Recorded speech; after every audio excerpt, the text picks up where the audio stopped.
Swerte nyo naman, Nay. Dami yung nauwi galing sa raffle ng Christmas party ng kumpanya nyo.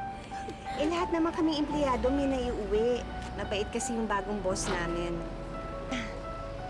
Eto, binigyan na rin sa amin yung Christmas bonus namin. Oh, bukas ha, mamimili tayo ng mga pang Noche Buena natin. Mahal. Pasensya ka na dito sa kinita ko sa maghapong pamamasada ng tricycle, ha? Hindi ko talaga kayang pantayan yung kinikita mo. Ano ka ba, mahal? Ang importante, pareho tayong kumakayod para sa pamilya natin. Hindi naman tayo nagpapaligsahan para palakihan ng kuti. Oo nga. Okay. Pasok na natin. Nakita niyo? Tignan niyo, may mga bagong gamit na naman si Nancy, oh. Nga, no? Sinuswerte ka nga naman. Swerte, hindi swerte yan. Aba, ang tanungin mo, saan kinuha ni Nancy yung pinambili niya ng mga gamit na yan? Ano ibig mo sabihin ni Des? Aba, hindi na ako magtataka, ha? Siguro nilalandi-landi ni Nancy yung boss niya sa kumpanya, kaya ayan, nakakabili siya ng mga gamit niya kasi nga nanguhut-hut. O baka naman na-illegal yung company ng pinapasukan yan ni Nancy, di ba? Kaya ganun na sila mag-golda sa pera, di ba? Baka nga ho eh. Last week, niyabang ni Beses ko yung bagong cellphone niya. Baka swerte lang talaga. Panahon nila ngayon. Yung swerte natin, baka parating pa lang. Naku, walang swerte-swerte. Sa panahon ngayon, ha, lande at pambubudol na lang nakakapagpayaman sa tao. Kuha na nga natin. Puro ka ganyan. Mamaya, babalik ka rito, may kikismis ka na naman. Hoy, kayong dalawa. Wala ba kayong mga magulang at wala kayong bahay? Baka gusto niyo umuwi na rin. Anong oras na, oh? Babay-babay. Ano pa kayo eh? Ay, hindi, teka. Psst. Silipin natin. Silipin natin yung mga bagong gamit doon. Ay, sige ma.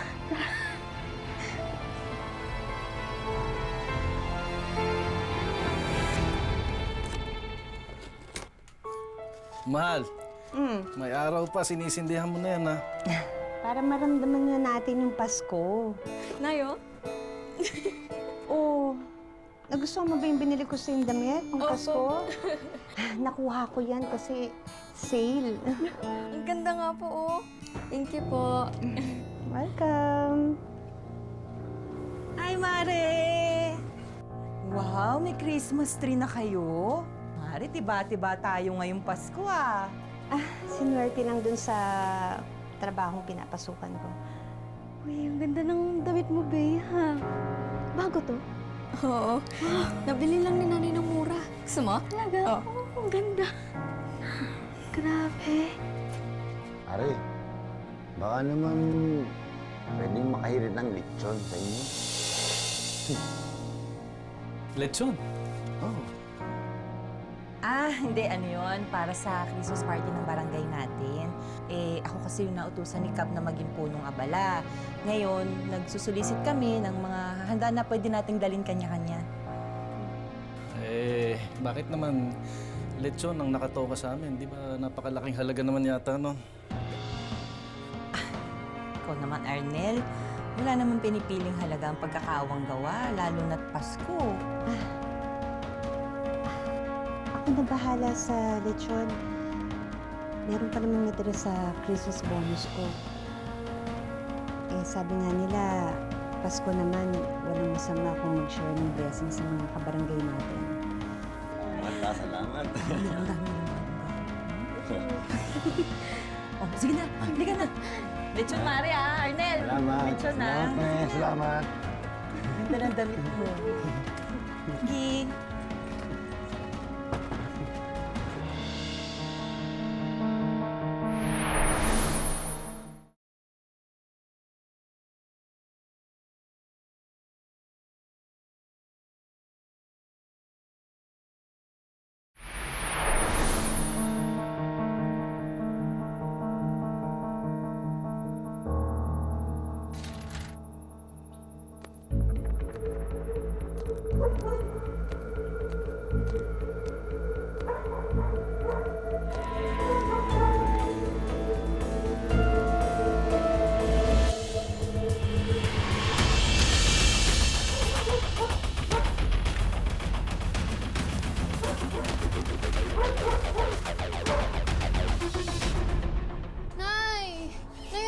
hindi ko makita yung pangpasko ko. Hindi ko makita. Wala dito. Andyan lang yon. Ako naglaba at nakasampay niyan. Andyan lang yan. Hanapin mo. Baka naman may kumuha sa sampayan. Hayaan nyo na ho. Nay, tay. Marami pa naman po kong ibang damit. Ano bang nangyayari? Hindi kasi nawawala yung damit na binili ko kay Bea. Susutuin pa naman niya sa huling simbang gabi. Pero Mari, maiba ako ha. Kaya kami nagpunta pala dito kasi manghihiram sana kami ng gamit pang luto. Panluto? Oo. Di ba nung nakaraan nakita ko? Dito yung ayun yun, turbo broiler. Meron kang microwave oven. Tapos meron ka pang, tawag yung isa? Pressure cooker. Oh. Hindi pa kasi namin nagagamit eh. Okay lang yun, Mari. Ano ka ba? At least mabinyagan na natin, di ba? Tsaka makita mo na rin kung may mga sira ba yan, kung gumagana ba. At least mapapapalitan mo pa. Sige. Pakisoli na lang pagkatapos yung gamitin. Oo naman. Sasoli ko kagad. Ikaw naman. Kunin ko na, Mari. Halika na, Mari. Dali ko. Ay na natin. Alam mo bang wala akong kakagamit? Oo. Ito, kunin ko na to. Balikan na lang natin. Pasok mo agad sa loob ng bahay, Yan. Mari, balikan ko na lang yung microwave, ha? Sige. Oo. Tayo nagharapan. Dito tayo. Kaba, pupunta.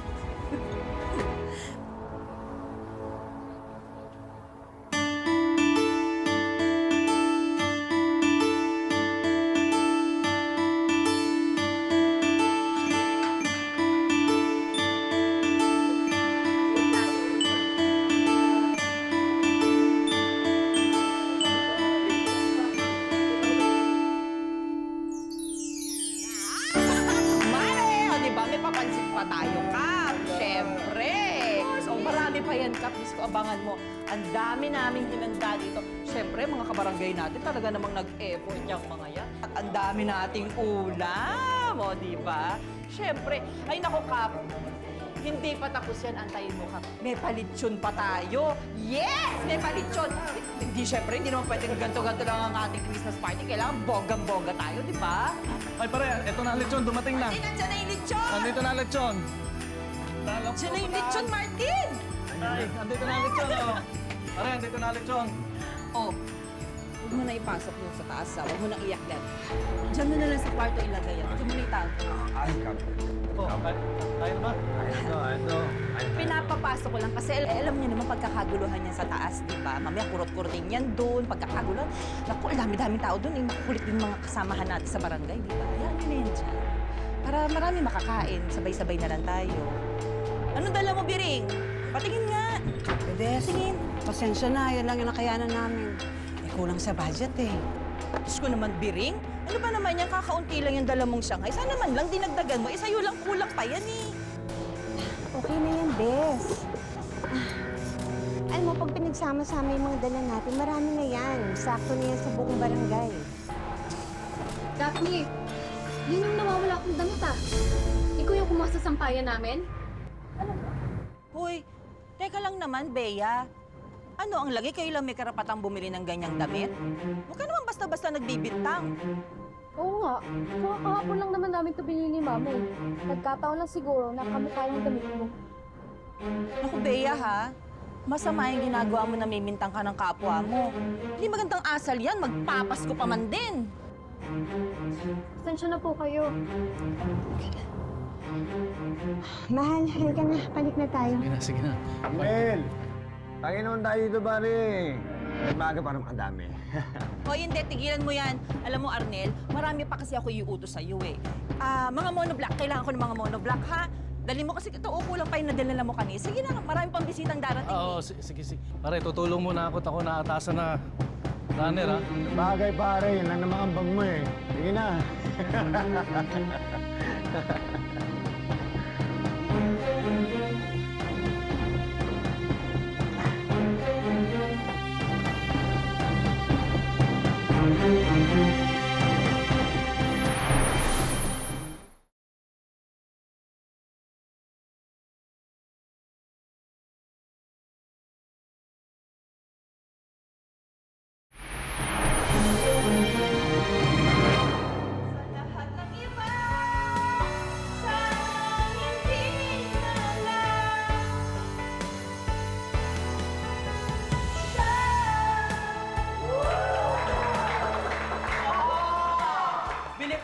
ano ka?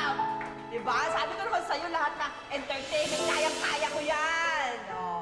Sige, ano pang hinintay natin lahat? Alam ko naman gutom na kayo. Kaya naman, kain na na! Sige na, pila na, oh. Ito, oh, plato. Sige na, oh.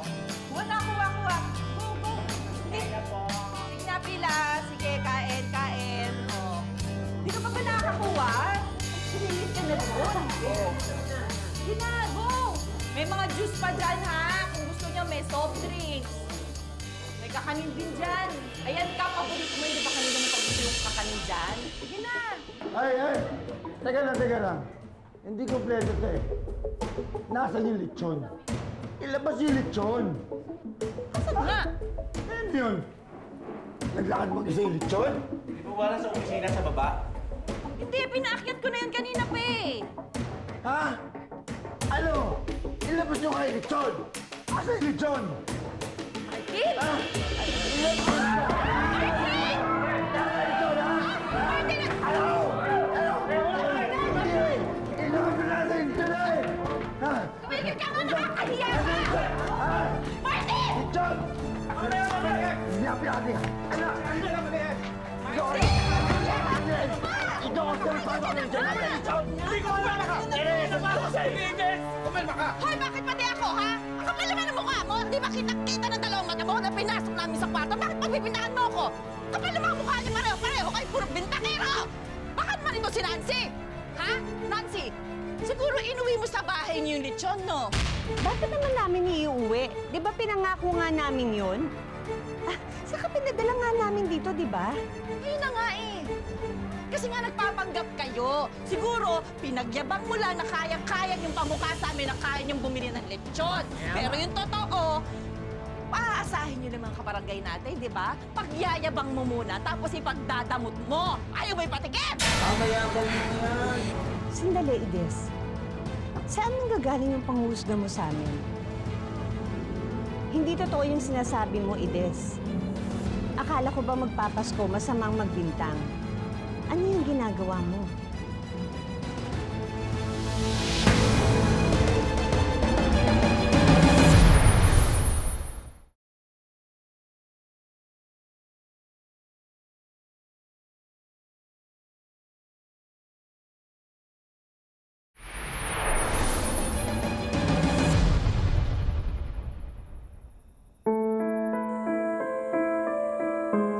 Una natin hayaang sirain ni Des, Martin at Daphne yung Pasko nating pamilya. Siguro maghanda na tayo ng Noche Buena. Sensya ka na mahala sa nangyari kanina. Pero sigurado akong si Ines ang nagutos kay Martin na ipasok yung lechon sa CCTV room. Pagkatapos nun, hindi ko na alam kung ano nangyari. Alam ko, mahal. Huwag mo na alalahanin yun. Nay, bakit naman po kasi ganun si Aling Ides? Ang sakit niya magsalita. Wala na tayong magagawa. Labas na tayo sa ugali ng ibang tao, anak. Ang importante, itong pamilya natin. Wala naman tayong ginagawang masama. Ano ba ang halaga ng Pasko? Hindi ba itong pamilya natin?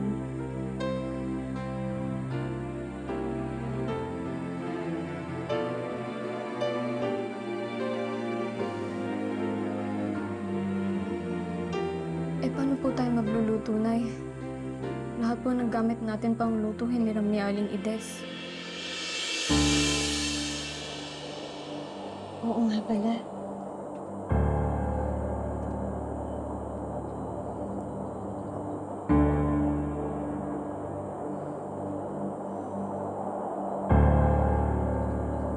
Eh, nasan na ba yung lechon na yan? Gusto ko nang tagtarin yan eh. Tigilan mo na yung kakainom mo, ha? Mamaya hindi ka umabot ng Noche Buena. Noche Buena, wala naman tayong handa.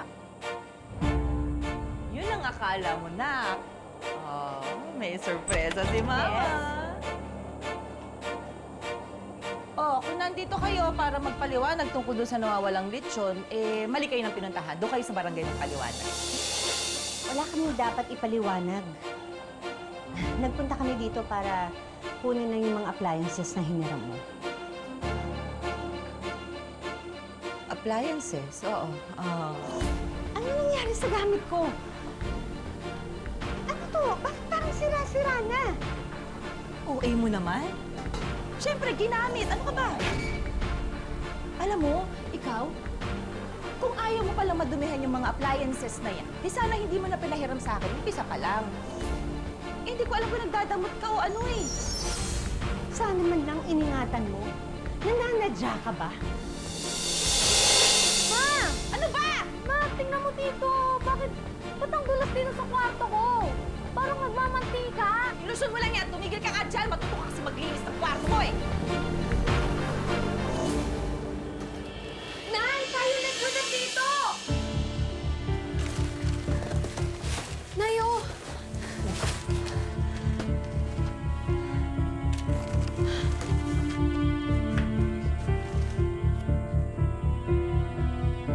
Ang kapal ng mukha mo para magbintangan kami, Ides!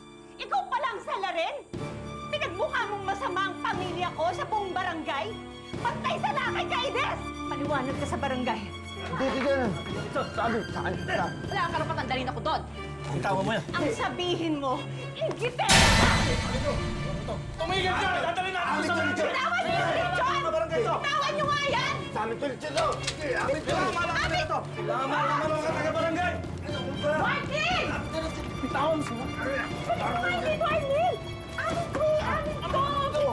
Aray! Hindi ito sa inyo! Sa buong barangay yan! Alam mo, pagod na ako sa sama ng ugali mo, Ides! Isisiwalat ko sa buong barangay ang kaspang na ugali mo! Dad, sumama ka sa barangay. Ayoko ka! Kap, tama na Kap. Pasko naman. Hayaan niyo na.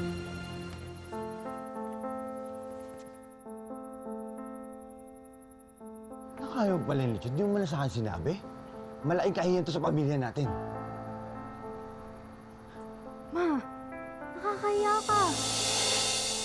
Nakakahiya ako? Eh, mga wala kayong silbi eh. Mga inutil kayo. Ikaw, nagmana ka lang sa akin kasi di ba? Ito, ninakaw mo lang itong damit na ito kay Bea. At ikaw, ha? Wala kang pambili ng lechon. Wala kaya ako nang gumawa ng paraan. Puro ka inom! Di kayo, tabi!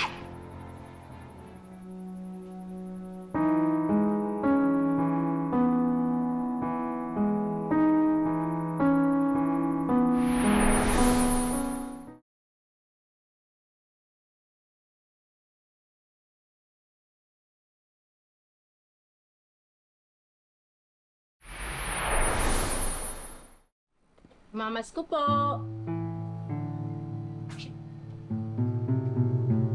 Naku, Nay, huwag kayo dyan mamasko. Sila yung mga tirador na lechon sa barangay. Sa ibang bahay na lang ho kayo mamasko.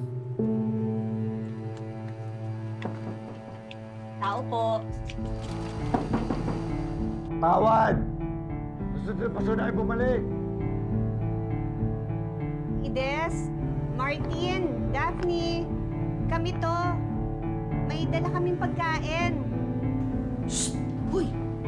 Huwag mong buksan yan, ha? Mamaya may lasong pa yung dala niyan, eh. Ma, tigilan mo na yung kadrabahan mo. Gutom na ako. Pasok po kayo.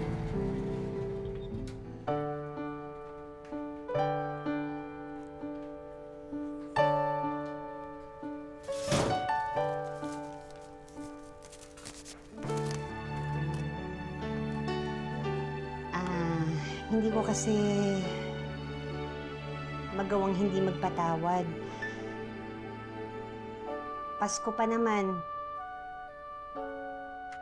Maganda siguro itama yung mga maling nagawa natin at magsimula muli.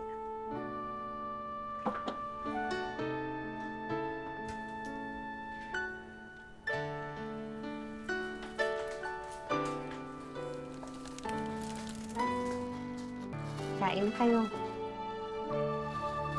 Gutom na to si Daphne.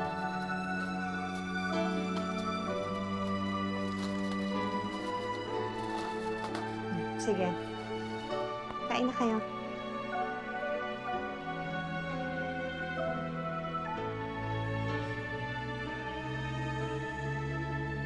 Nancy?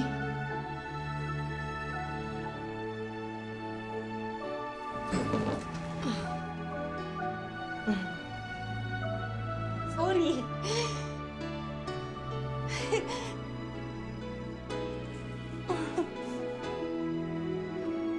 Sorry Aminin ko, ingit kasi talaga ako sa'yo eh. Sobrang ingit na ingit talaga kasi hindi ko alam bakit ikaw ang swerte mo. Swerte mo sa asawa mo, sa anak mo. Kaya siguro, ganun lang. Pasensya ka na. Sorry talaga, Nancy. Wala yun.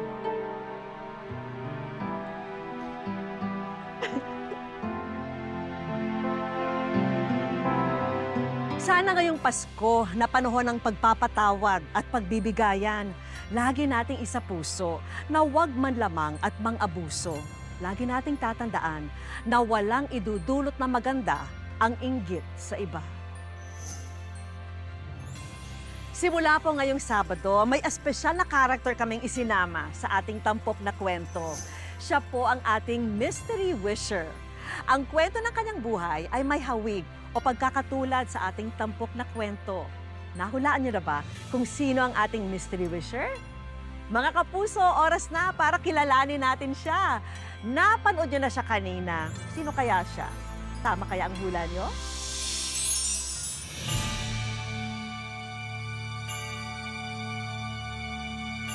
Mga kapuso, ang Mystery Wisher sa ating kwento ay walang iba kundi ang masipag na lechonero na si Wilmer. Taong 1999, pikit matang dinayo ni Wilmer ang Maynila mula sa kanilang bayan sa Masbate. Nahirapan ako sa probinsya nung lumalaki ng mga bata na nag-aaral na sila.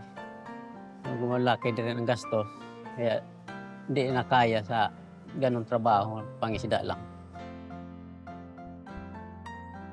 Dito sa La Loma nakapasok siya sa isang lechonan. Mahirap ang buhay ng isang lechonero.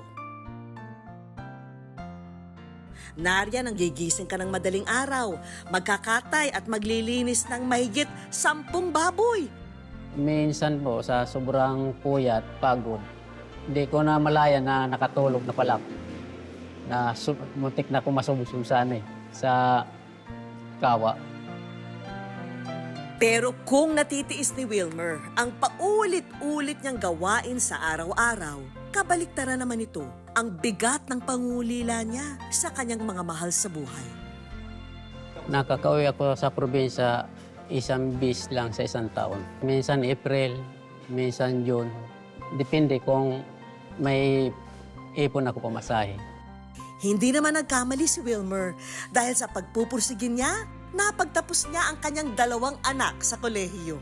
Yung nakatapos yung 2 kong anak sa kolehiyo, sobrang tuwa ko talaga. Mahal na mahal ko po. Ngayon, sa simpleng kwarto na ipinagkaloob sa kanya ng amo sila tumutuloy kasama ang 2 sa kanyang anak. Patuloy na umaalalay si Wilmer sa mga anak niyang nagsisimulang tumayo sa sariling mga paa. Ang isa ko pong anak, bagong panganak po, may maliit. Tutulungan ko po siya sa pag-alaga. Alam ni Wilmer na sa dulo, matitikman niya rin ang matamis na tagumpay. Kaya ngayon, ako naman muna ang magde-deliver ng sorpresa para sa kanya. Bakit po kayo naluluha? Hindi ko akalain na ano rin ako sa wish ko yan. Wish ko lang po. May time ba na parang gusto niyo nang sumuko? Meron din. Paano niyo ibinangon yung sarili niyo mula sa ganong pagkakataon? Para sa mga anak ko po, kung paano sila mapatapos kahit mahirap. Yun ang iniisip niyo, yun ang nagbibigay sa inyo ng lakas. Kung ano gusto niyo sabihin sa mga anak niyo? Kung anong pinagdaanan namin, huwag silang sumuko. Kuya Wilmer, sama ko kayo sa amin kasi meron kaming hinandang sorpresa pa para sa inyo. Surprise, Kuya Wilmer! Dito po tayo. Ito ang maagang aginaldo namin para kay Kuya Wilmer at sa kanyang pamilya. Handog namin ang mga personal na gamit para kay Wilmer. Tiyak namin na magagamit niya ito sa pang-araw-araw na trabaho.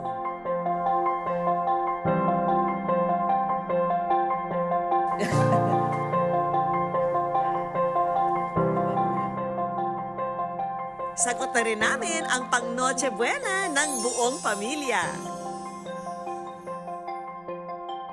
At syempre, munting aginaldo mula sa aming programa.